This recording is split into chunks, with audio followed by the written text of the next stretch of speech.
Çekti var. Tamam bakalım.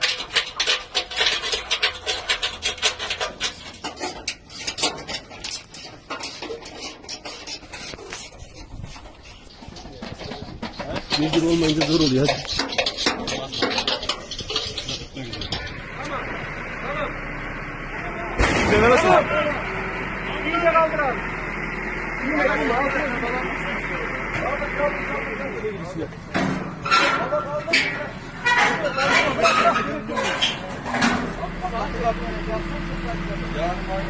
Çekin mi oradan?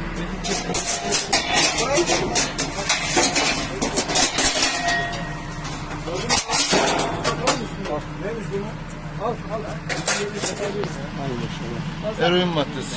Rentgen görünüm itibariyle. Ve metamfetamin maddesi. Ahmet'i alıyorum. Çek, verin abi. Çek.